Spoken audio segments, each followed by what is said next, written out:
Paying one half the poor to kill the other half. Why Marxists should not support social democrats in the imperial core. I.e., why pushing for social democracy in the imperial core countries is a terrible idea. In Settlers, Sakai talks about how a lot of the poor proles from Europe who came to the U.S. still push for the genocide and expropriation of Native American lands, because it meant that they could potentially get land for next to nothing. The colonial bourgeoisie were happy to give them that slice of the American pie, because it meant furthering the U.S. goals of westward expansion and building a garrison/middle layer of settler troops who would have their same goals in driving out Native Americans. The same thing happened with the New Deal, where workers were bribed with welfare and higher wages to abandon revolutionary organizations, coalitions with black and brown workers, and be pushed into settler unions and management positions, who could do their bidding against various other working groups, creating yet another grouping of, quote, middle-class/labor aristocrats, whose goals aligned more with the bourgeoisie than with the poor.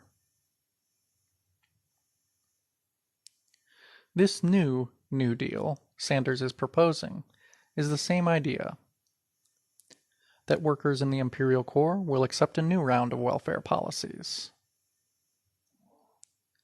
Since the U.S. is primarily a service and consumer goods import economy, social services are entirely funded off the backs of third world workers, who get paid next to nothing in wages. Sanders' record of voting for U.S. military intervention in 15-plus countries, his preference for lighter-skinned social imperialists, like the Nordic countries, his denigration of actually existing socialist movements. He calls Maduro a, quote, vicious tyrant. And his anti-immigration stances are more than enough evidence that he wants to continue the U.S. policy of enslaving the Third World to feed the imperial core.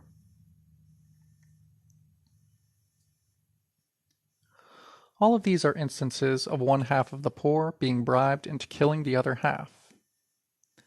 But in the modern day, it's imperial core workers being bribed into continuing the exploitation of the Third World to provide cheap products and enough surplus value to fund welfare policies via a tax on imports. Rather than dismantling capitalism/imperialism, Sanders wants to increase taxes on billionaires, in which a cut of their imperialist super profits will go towards first world welfare, thus strengthening the alliance between capital and its labor aristocracy, much like the New Deal. I know, we can call this new class collaborationist garrison of labor aristocrats the, quote, middle class.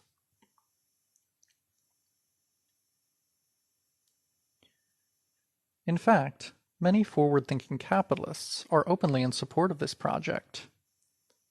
Mark Zuckerberg, Bill Gates, Elon Musk, Richard Branson, Sam Altman are just a few billionaires who support a universal basic income, seeing its potential use as a finely tunable fuel source to quell class struggle, gain public support, and preserve their fortunes. To quote Guillotron, quote, nothing of the sort will happen. Even if Sanders is elected, he'll pass Medicare for all, and most of his base will be satisfied. And the capitalists won't care too much either. They'll just make up for the losses by fucking over the Third World even harder. The whole movement around Bernie isn't about socialism. It's about Americans demanding a bigger part of the pie from their imperialist overlords. This is just a compromise between the capital and workers in the imperial core. And it's not at all surprising either.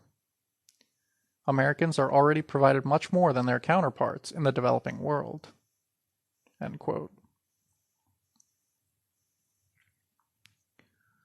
The Marxist antivenom for this Western chauvinist poison is organization that is internationalist in scope and aim, like many movements in the Global South, such as the Bolivarian Revolution.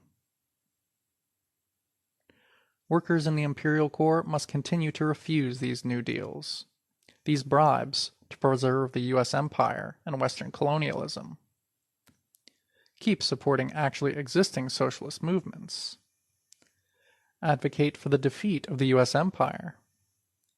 And begin to build armed organization that can eventually challenge their police states.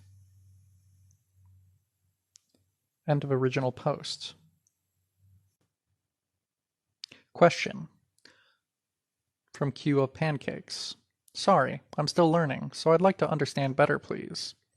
Why is it that the Third World would be paying for Medicare for all, as opposed to a profit reduction for U.S. businesses?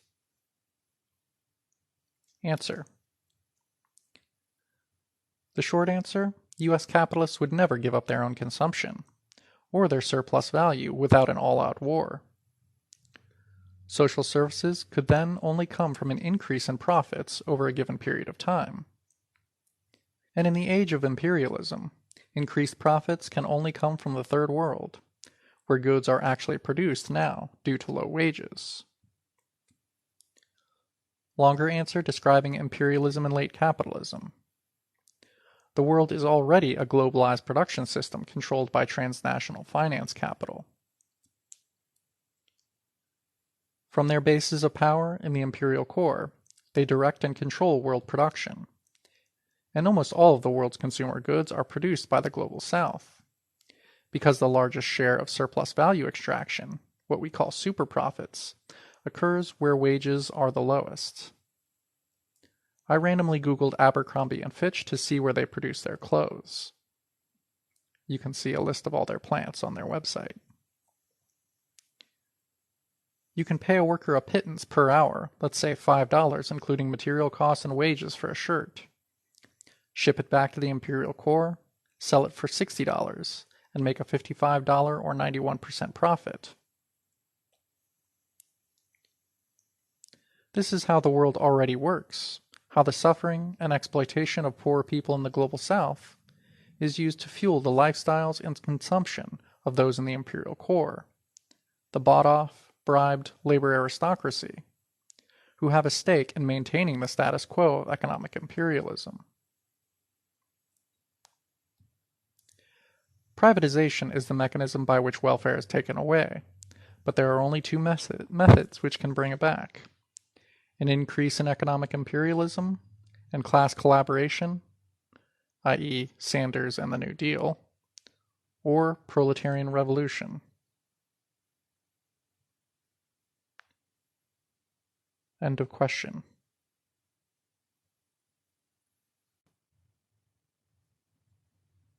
Question by Open Ball. This analysis is spot on. We cannot support social democracy as an end.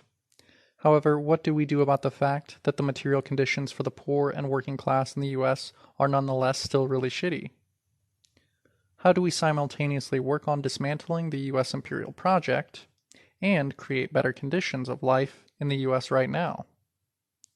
This is a genuine question that I'm struggling with. I totally get this argument and agree with it, but I can't not support Bernie Sanders, because I and so many people in my community need Medicare for all to live.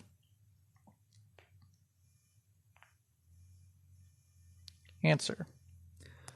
Join Marxist organizations, agitate, educate, arm up, advocate for the downfall of the U.S. empire, not its preservation.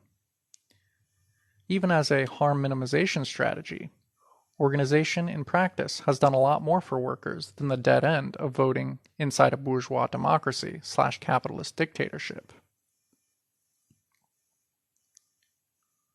Once SOCDEMs finally face the reality that the rich won't allow them to vote away their wealth, that they can't undo bourgeois democracy within the confines of bourgeois democracy, no matter how hard they try, then we'll actually have a pipeline to Marxist organization.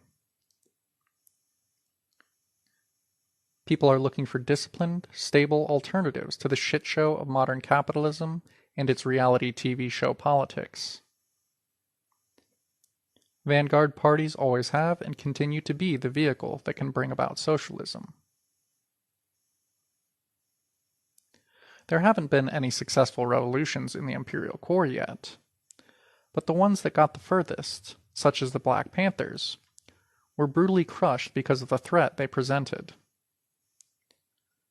U.S. SOCDEMs are cowardly compromisers by comparison.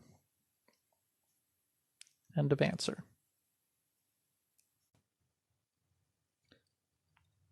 Answer continued. Quote from the question, "But I can't not support Bernie Sanders because I and so many people in my community need Medicare for all to live." Answer continued. Also, I want to address this. Workers in the Global South would be the ones paying for your community's Medicare for all. It's their blood, sweat, and tears that would sustain your community, via the continuation of U.S. economic imperialism. Are you willing to make the deal to, quote, save your community? Just as poor settlers from Europe to the United States were willing to drive out Native Americans just to get some cheap land? Any solutions we have should be internationalist, and there is no proletarian internationalism without the overthrow of the U.S. empire, which is currently the greatest spreader of suffering and devastation globally, and the greatest enemy of socialist revolutions everywhere. End of answer.